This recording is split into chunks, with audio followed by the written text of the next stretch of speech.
नमः। यथार्थ गीता श्रीमद् भगवत गीता अथ षोडशो अध्यायः। योगेश्वर भगवान श्री कृष्ण के प्रश्न प्रस्तुत करने की अपनी विशिष्ट शैली है। पहले वे प्रकरण की विशेषताओं का उल्लेख करते हैं जिससे पुरुष उसकी ओर आकर्षित हो। तत्पश्चात वे उस प्रकरण को स्पष्ट करते हैं। उदाहरण के लिए कर्म को लें। उन्होंने दूसरे अध्याय में ही प्रेरणा दी कि अर्जुन कर्म कर। तीसरे अध्याय में उन्होंने इंगित किया कि निर्धारित कर्म कर। निर्धारित कर्म है क्या? तो बताया यज्ञ की प्रक्रिया ही कर्म है। फिर उन्होंने यज्ञ का स्वरूप न बताकर पहले बताया कि यज्ञ आया कहां से और देता क्या है। चौथे अध्याय में 13-14 विधियों से यज्ञ का स्वरूप स्पष्ट किया जिसको करना कर्म है। यहां कर्म स्पष्ट होता है जिसका शुद्ध अर्थ है योग चिंतन, आराधना, जो मन और इंद्रियों की क्रिया से संपन्न होता है। इसी प्रकार उन्होंने अध्याय 9 में दैवी और आसुरी संपत्ति का नाम लिया। उसकी विशेषताओं पर बल दिया कि अर्जुन आसुरी स्वभाव वाले मुझे तुच्छ कहकर पुकारते हैं। हूं तो मैं भी मनुष्य शरीर के आधार वाला, क्योंकि मनुष्य शरीर में ही मुझे यह स्थिति मिली है।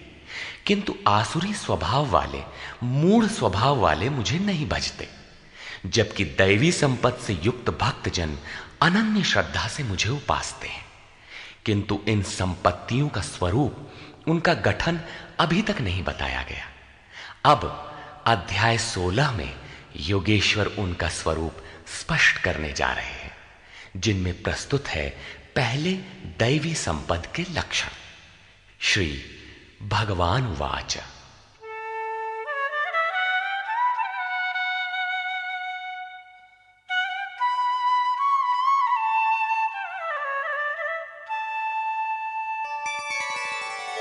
अभयं सत्व संशुद्धि ज्ञानयोग व्यवस्थितिः दानं दमश्च यज्ञश्च स्वाध्यायस्तप आर्जवम्।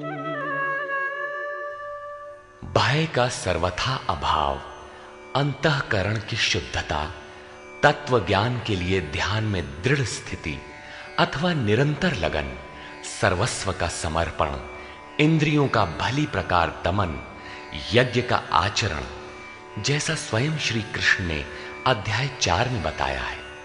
संयमाग्नि में हवन, इंद्रियाग्नि में हवन, प्राण अपान में हवन और अंत में ज्ञानाग्नि में हवन, अर्थात आराधना की प्रक्रिया जो केवल मन और इंद्रियों की अंतर क्रिया से संपन्न होती है। तिल, जौ, वेदी इत्यादि सामग्रियों से होने वाले यज्ञ का इस गीतोक्त यज्ञ से कोई संबंध नहीं है। श्री कृष्ण ने ऐसे किसी कर्मकांड को यज्ञ नहीं माना। स्वाध्याय अर्थात स्वस्वरूप की ओर अग्रसर कराने वाला अध्ययन। तप अर्थात मन सहित इंद्रियों को इष्ट के अनुरूप ढालना, तथा आर्जवम शरीर और इंद्रियों सहित अंतःकरण की सरलता।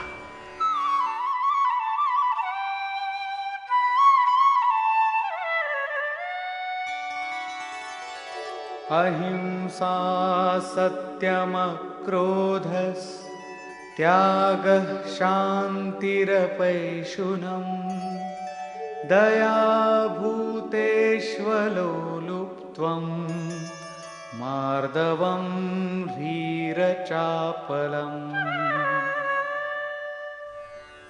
अहिंसा अर्थात आत्मा का उद्धार, आत्मा को अधोगति में पहुंचाना ही हिंसा है। श्री कृष्ण कहते हैं, यदि मैं सावधान होकर कर्म में न बरतूं तो इन संपूर्ण प्रजा का हनन करने वाला और वर्ण संकर का कर्ता हूं। आत्मा का शुद्ध वर्ण है परमात्मा। उसका प्रकृति में भटकना वर्ण संकर है, आत्मा की हिंसा है और आत्मा का उद्धार ही अहिंसा है। सत्य सत्य का अर्थ यथार्थ और प्रिय भाषण नहीं है। आप कहते हैं ये वस्त्र हमारा है, तो क्या आप सच बोलते हैं? इससे बड़ा झूठ और क्या होगा? जब शरीर आपका नहीं है, नश्वर है, तो इसे ढांकने का वस्त्र कब आपका है? वस्तुतः सत्य का स्वरूप योगेश्वर ने स्वयं बताया है कि अर्जुन, सत्य वस्तु का तीनों कालों में कभी अभाव नहीं है। यह आत्मा ही सत्य है, यही परम सत्य है।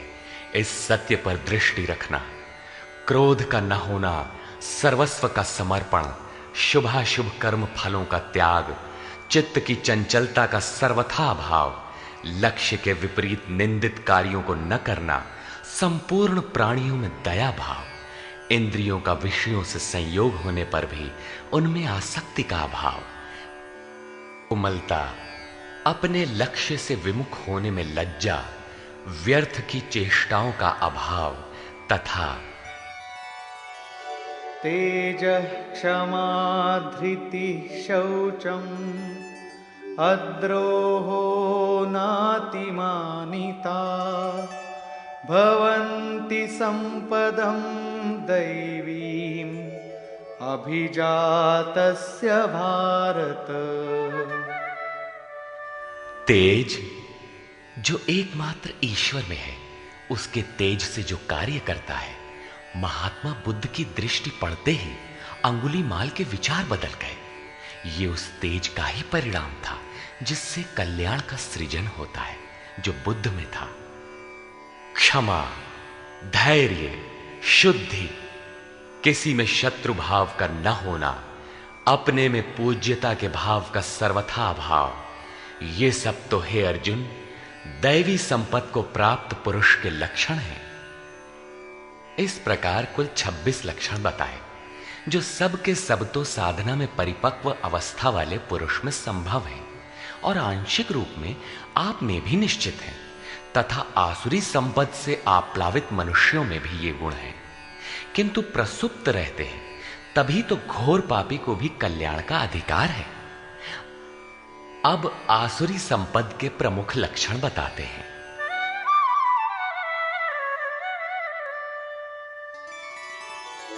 दम्भो दर्पोऽभिमानश्च क्रोधः पारुष्यमेव च अज्ञानं चाभिजातस्य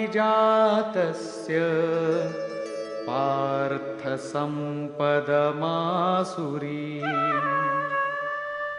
हे पार्थ, पाखंड, घमंड, अभिमान, क्रोध, कठोर वाणी और अज्ञान, ये सब आसुरी संपद को प्राप्त पुरुष के लक्षण हैं। दोनों संपदाओं का कार्य क्या है? दैवी संपद् विमोक्षाय निबन्धायासुरी मता मा शुचः संपदं दैवी अभिजातोऽसि पांडव। इन दोनों प्रकार की संपदाओं में से दैवी संपत्ति तो विमोक्षाय, विशेष मोक्ष के लिए है, और आसुरी संपदा बंधन के लिए मानी गई है। हे अर्जुन, तू शोक मत कर, क्योंकि दैवी संपदा को प्राप्त हुआ है, विशेष मुक्ति को प्राप्त होगा, अर्थात मुझे प्राप्त होगा। वे संपदाएं रहती कहां हैं?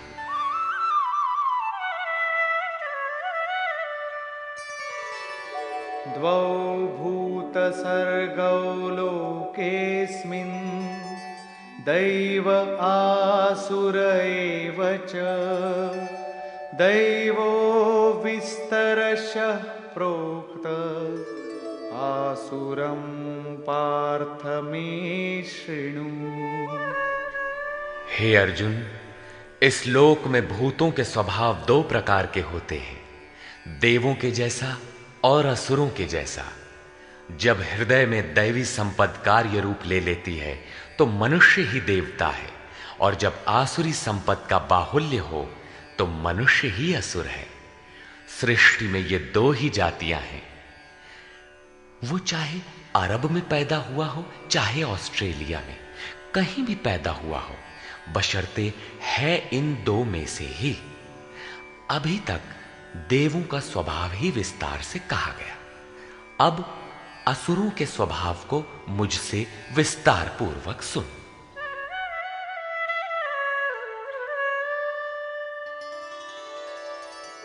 प्रवृत्तिञ्च निवृत्तिञ्च जना न विदुरासुराः न शौचं नापि चाचारो न सत्यं तेषु विद्यते।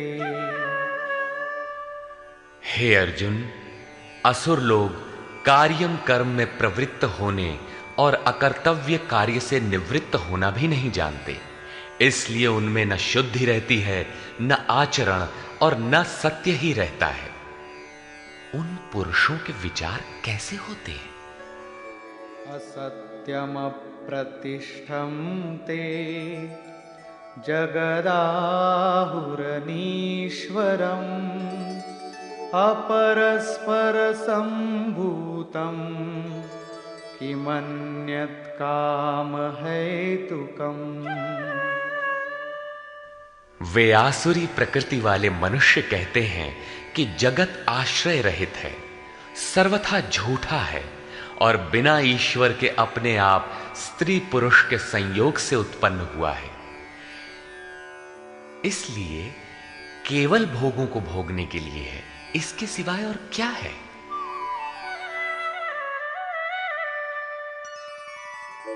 एतां दृष्टिमवष्टभ्य नष्टात्मानोऽल्पबुद्धयः प्रभवन्त्युग्रकर्माणः क्षयाय जगतो हिताः। इस मिथ्या दृष्टिकोण के अवलंबन से जिनका स्वभाव नष्ट हो चुका है, वे मंद बुद्धि अपकारी क्रूर कर्मी मनुष्य केवल जगत का नाश करने के लिए ही उत्पन्न होते हैं।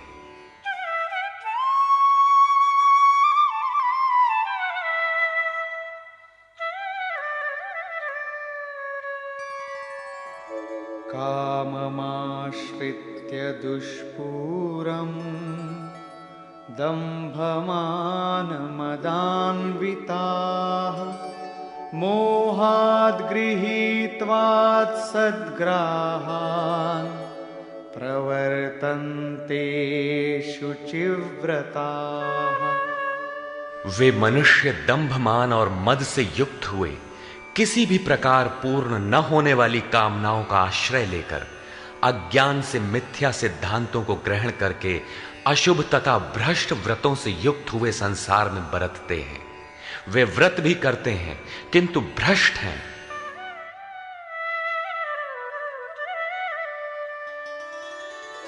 चिंताम परिमेयांच प्रलयांतामुपाश्रिताः कामोपभोगपरमा एतावदिति निश्चिताः। वे अंतिम श्वास तक अनंत चिंताओं को लिए रहते हैं और विषयों को भोगने में तत्पर वे बस इतना ही आनंद है ऐसा मानते हैं।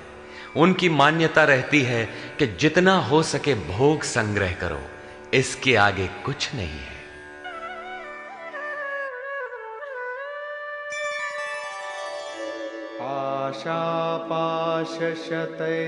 आशापाशशतैर्बद्धाः कामक्रोधपरायणाः ईहन्ते कामभोगार्थम् अन्यायेनार्थसञ्चयान्। आशा रूपी सैकड़ों फांसियों से एक फांसी से ही लोग मर जाते हैं, यहां सैकड़ों फांसियों से बंधे हुए काम क्रोध के परायण विषय भोगों की पूर्ति के लिए वे अन्यायपूर्वक धनाधिक बहुत से पदार्थों को संग्रह करने की चेष्टा करते हैं। अतः धन के लिए वे रात दिन असामाजिक कदम उठाया करते हैं।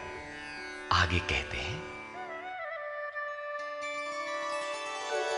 इदमद्य मया लब्धम् इमं प्राप्स्ये मनोरथम् इदमस्तीदमपि मे भविष्यति पुनर्धनम्।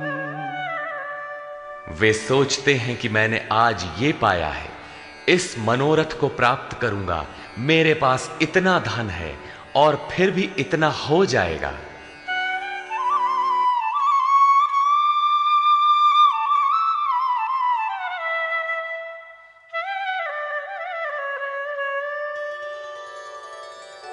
असौ मया हतः शत्रुः हनिष्ये चापरानपि ईश्वरोऽहमहं भोगी सिद्धोऽहं बलवान सुखी। वो शत्रु मेरे द्वारा मारा गया और दूसरे शत्रुओं को भी मैं मारूंगा। मैं ही ईश्वर और ऐश्वर्य का भोगने वाला हूं। मैं ही सिद्धियों से युक्त बलवान और सुखी हूं। आढ्योऽभिजनवानस्मि कोऽन्योऽस्ति सदृशो मया यक्ष्ये दास्यामि मोदिष्य इत्यज्ञानविमोहिताः। मैं बड़ा धनी और बड़े कुटुंब वाला हूं। मेरे समान दूसरा कौन है? मैं यज्ञ करूंगा, मैं दान दूंगा, मुझे हर्ष होगा। इस प्रकार के अज्ञान से वे विशेष मोहित रहते हैं। क्या यज्ञ दान भी अज्ञान है? इस पर श्लोक 17 में स्पष्ट किया है। इतने पर भी वे नहीं रुकते, बल्कि अनेक भ्रांतियों के शिकार रहते हैं। इस पर कहते हैं,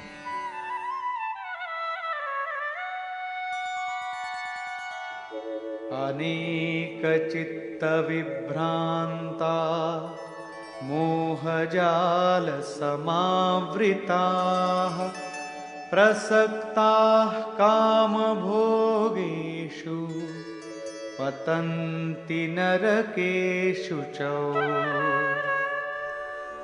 अनेक प्रकार से भ्रमित हुए चित्त वाले, मोह जाल में फंसे हुए, विषय भोगों में अत्यंत आसक्त, वे आसुरी स्वभाव वाले मनुष्य अपवित्र नरक में गिरते हैं। आगे श्री कृष्ण स्वयं बताएंगे कि नरक क्या है।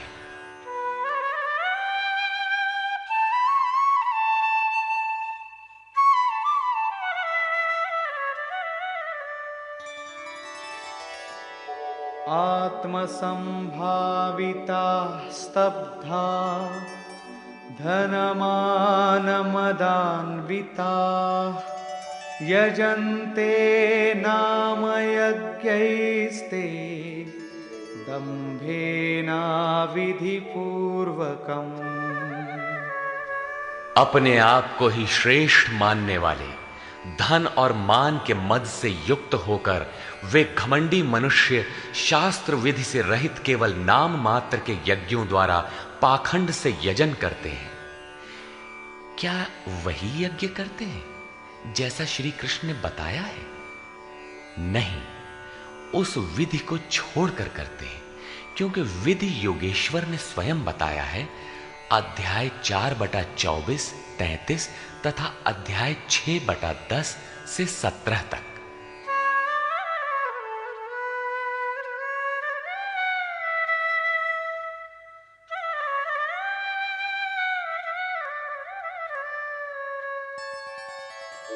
अहंकारं बलं दर्पं कामं क्रोधं च संश्रिताः मामात्मपरदेहेषु प्रद्विषन्तोऽभ्यसूयकाः।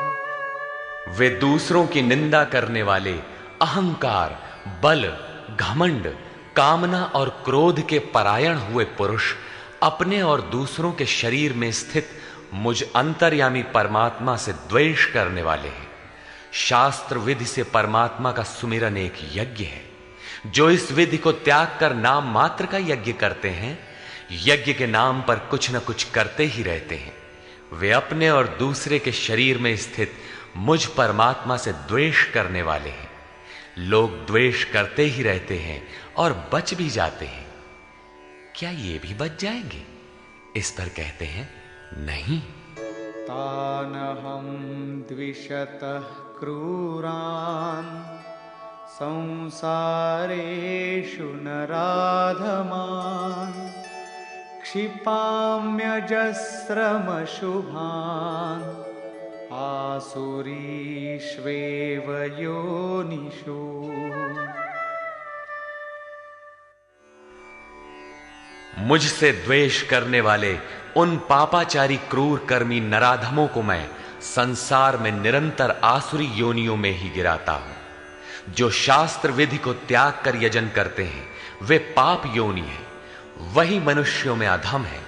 इन्हीं को क्रूर कर्मी कहा गया है, अन्य कोई अधम नहीं है। पीछे कहा था ऐसे अधमों को मैं नरक में गिराता हूं, उसी को यहां कहते हैं कि उन्हें अजस्र आसुरी योनियों में गिराता हूं। यही नरक है। साधारण जेल की यातना भयंकर होती है और यहां अनवरत आसुरी योनियों में गिरने का क्रम कितना दुखद है। अतः दैवी संपद के लिए प्रयत्नशील रहना चाहिए।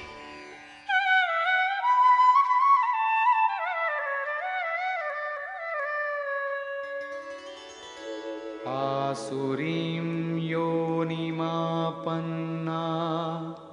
मूढ़ा जन्मनि जन्मनि मामप्राप्यैव कौन्तेय ततो यान्त्यधमां गतिम्। कौन्तेय, मूर्ख मनुष्य जन्म जन्मांतरों तक आसुरी योनि को प्राप्त हुए मुझे न प्राप्त होकर पहले से भी अति नीच गति को प्राप्त होते हैं, जिसका नाम नरक है। अब देखें नरक का उद्गम क्या है।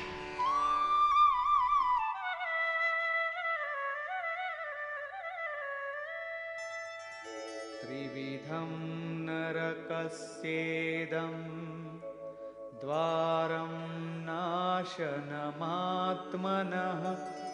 कामः क्रोधस्तथा लोभस्तस्मादेतत्त्रयं त्यजेत्। काम, क्रोध और लोभ ये तीन प्रकार के नरक के मूल द्वार हैं। ये आत्मा का नाश करने वाले, उसे अधोगति में ले जाने वाले हैं। अतः इन तीनों को त्याग देना चाहिए। इन्हीं तीनों पर आसुरी संपत्ति टिकी हुई है। इन्हें त्यागने से लाभ? एतैर्विमुक्तः कौन्तेय तमोद्वारैस्त्रिभिर्नरः आचरत्यात्मनः श्रेयः ततो याति परां गतिम्। कौन्तेय, नरक के इन तीनों द्वारों से मुक्त हुआ पुरुष अपने परम कल्याण के लिए आचरण कर पाता है, जिससे वो परम गति अर्थात मेरे को प्राप्त होता है। इन तीनों विकारों को त्यागने पर ही मनुष्य नियत कर्म करता है, जिसका परिणाम परम श्रेय है।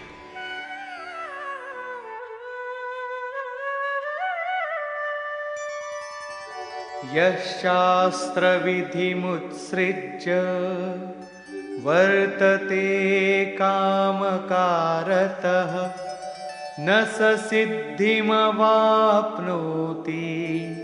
न सुखं न परां गतिम्। जो पुरुष उपर्युक्त शास्त्र विधि को त्याग कर अपनी इच्छा से बरतता है, वो न सिद्धि को प्राप्त होता है, न परम गति को और न सुख को ही प्राप्त होता है। अर्थात वो शास्त्र इदम गुह्यतमम शास्त्रम। गीता स्वयं पूर्ण शास्त्र है जिसे स्वयं श्री कृष्ण ने बताया है।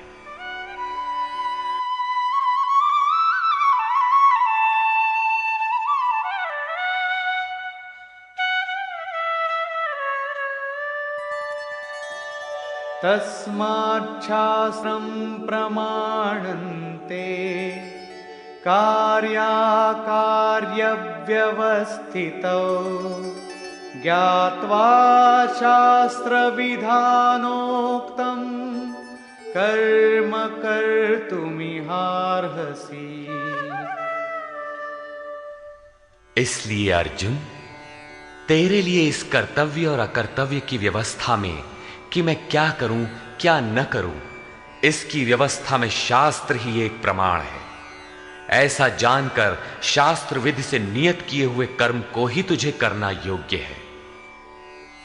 अध्याय 3 में भी योगेश्वर श्री कृष्ण ने नियतम कुरु कर्म त्वम, नियत कर्म पर बल दिया और बताया कि यज्ञ की प्रक्रिया ही वो नियत कर्म है और वो यज्ञ आराधना की विधि विशेष का चित्रण है जो मन का सर्वथा निरोध करके शाश्वत ब्रह्म में प्रवेश दिलाता है। यहां उन्होंने बताया कि काम, क्रोध और लोभ नरक के 3 प्रमुख द्वार हैं। इन तीनों को त्याग देने पर ही उस कर्म का अर्थात नियत कर्म का आरंभ होता है, जिसे मैंने बार बार कहा, जो परम श्रेय परम कल्याण दिलाने वाला आचरण है। बाहर सांसारिक कार्यों में जो जितना व्यस्त है उतना ही अधिक काम, क्रोध और लोभ उसके पास सजा सजाया मिलता है। कर्म कोई ऐसी वस्तु है कि काम, क्रोध और लोभ को त्याग देने पर ही उसमें प्रवेश मिलता है, कर्म आचरण में ढल पाता है। जो उस विधि को त्याग कर अपनी इच्छा से आचरण करता है उसके लिए सुख सिद्धि अथवा परम गति कुछ भी नहीं है। अब कर्तव्य और अकर्तव्य की व्यवस्था में शास्त्र ही एकमात्र प्रमाण है। अतः शास्त्र विधि के ही अनुसार तुझे कर्म करना उचित है और वो शास्त्र है गीता। निष्कर्ष, इस अध्याय के आरंभ में योगेश्वर श्री कृष्ण ने दैवी संपत्ति का विस्तार से वर्णन किया, जिसमें ध्यान में स्थिति, सर्वस्व का समर्पण, अंतःकरण की शुद्धि, इंद्रियों का दमन, मन का शमन, स्वरूप को स्मरण दिलाने वाला अध्ययन, यज्ञ के लिए प्रयत्न, मन सहित इंद्रियों को तपाना, अक्रोध, चित्त का शांत प्रवाहित रहना इत्यादि 26 लक्षण बताए, जो सब के सब तो इष्ट के समीप पहुंचे हुए योग साधना में प्रवृत्त किसी साधक में संभव है। तदनंतर उन्होंने आसुरी संपद में प्रधान 4-6 विकारों का नाम लिया, जैसे अभिमान, दंभ, कठोरता, अज्ञान इत्यादि, और अंत में निर्णय दिया कि अर्जुन, दैवी संपत्ति तो विमोक्षाय, पूर्ण निवृत्ति के लिए है, परम पद की प्राप्ति के लिए है, और आसुरी संपद बंधन और अधोगति के लिए है। ये संपदाएं होती कहां हैं? उन्होंने बताया कि इस लोक में मनुष्यों के स्वभाव 2 प्रकार के होते हैं, देवताओं जैसा और असुरों जैसा। जब दैवी संपद का बाहुल्य होता है तो मनुष्य देवताओं जैसा होता है, और जब आसुरी संपद का बाहुल्य होता है तो मनुष्य असुरों जैसा है। सृष्टि में बस मनुष्यों की 2 ही जाति है, चाहे वो कहीं पैदा हुआ हो, कुछ भी कहलाता हो। योगेश्वर श्री कृष्ण ने पुनः कहा कि आसुरी स्वभाव वाले क्रूर मनुष्यों को मैं बारंबार नरक में गिराता हूं। नरक का स्वरूप क्या है? तो बताया, बारंबार नीच अधम योनियों में गिरना एक दूसरे का पर्याय है, यही नरक का स्वरूप है। काम, क्रोध और लोभ नरक के 3 मूल द्वार हैं। इन तीनों पर ही आसुरी संपत्ति टिकी हुई है। इन तीनों को त्याग देने पर ही उस कर्म का आरंभ होता है जिसे मैंने बार बार बताया है। सिद्ध है कि कर्म कोई ऐसी वस्तु है जिसका आरंभ काम, क्रोध, लोभ को त्याग देने पर ही होता है। इस अध्याय में योगेश्वर श्री कृष्ण ने दैवी और आसुरी दोनों संपदाओं का विस्तार से वर्णन किया, उनका स्थान मानव हृदय बताया, उनका फल बताया। अतः ओम तत्सदिति श्रीमद् भगवद गीता सूपनिषत्सु ब्रह्म विद्यायाम योग शास्त्रे श्री कृष्णार्जुन संवादे दैवासुर संपद विभाग योगो नाम षोडशो अध्याय। इस प्रकार स्वामी अड़गड़ानंद कृत श्रीमद् भगवद गीता के भाष्य यथार्थ गीता का 16वां अध्याय पूर्ण होता है। हरि ओम तत्सत।